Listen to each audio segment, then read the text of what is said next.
단독 오늘은 윤석열 전 대통령에 대한 구속영장 청구에 대해 알아보겠습니다. 사법연수원 19기 조은석 특별검사가 이끄는 내란 특검팀이 윤 전 대통령에게 중대한 혐의를 적용했습니다. 직권남용, 허위 공문서 작성, 그리고 대통령 기록물법 위반 등 다양한 혐의가 포함되어 있습니다. 특검팀은 윤 전 대통령을 구속해야 할 이유를 15쪽에 걸쳐 상세하게 설명했습니다. 그중 하나는 윤 전 대통령이 법률 전문가이자 자칭 법치주의자인 반면 법을 경시하는 태도를 보이고 있다는 것입니다.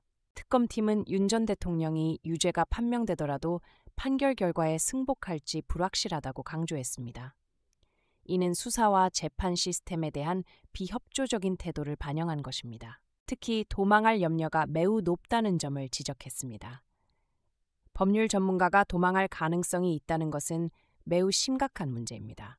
이런 요소들이 윤 전 대통령의 구속의 필요성을 더욱 부각시킵니다. 증거인멸 염려에 대해서도 경각심을 일깨웠습니다. 전 대통령실의 강희구 부속실장이 조사에서 윤 전 대통령의 진술에 맞춰 기존 검찰 진술을 번복한 것이 그 예시입니다. 또한 윤 전 대통령의 변호사가 강 전 실장의 조사에 갑자기 참여해 답변을 유도하고 검사의 질문을 중단시키는 모습을 보였습니다. 이는 심각한 문제를 의미합니다. 구속영장에서 추가된 혐의는 지난해 12월 3일 비상계엄 선포 직전 열린 국무회의와 관련이 있습니다. 그 당시 윤 전 대통령이 국무위원들 의결 없이 계엄령을 일방적으로 통보한 것으로 보고되고 있습니다. 사후 비상계엄 선포문 작성과 관련된 혐의도 중요한 부분입니다. 이 문서는 계엄 선포 이틀 후에 작성되었고 윤 전 대통령과 관련된 여러 인물들이 서명했습니다. 특검팀은 이 문서의 작성 경위를 조사하며 국무회의의 심의권을 침해한 점에 대해 깊이 있는 분석을 해왔습니다. 이러한 진술은 강한 시사점을 제공합니다. 박지영 특검보는 범죄 사실을 공개할 경우 피의 사실 공표 우려가 있기에 구체적인 내용을 밝힐 수 없다고 했습니다. 하지만 이 말은 금시초문이 아닙니다. 이번 구속영장에서 특검팀은 새로운 혐의를 추가했습니다. 이는 비상계엄 선포 직전의 국무회의에서 윤 전 대통령이 심의 절차를 무시하고 결정했다는 주장과 관련이 있습니다.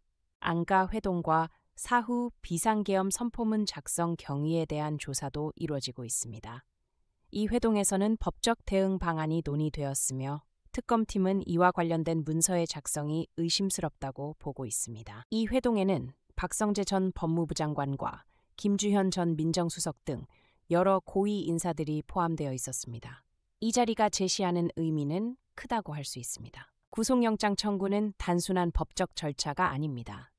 이 사건은 정치, 사회 전반에 걸쳐 큰 영향을 미치고 있으며 많은 이들의 관심을 받고 있습니다. 이제 어떻게 전개될지는 지켜봐야 합니다. 윤 전 대통령의 향후 행보와 특검팀의 추가 조사 결과가 주목받고 있습니다.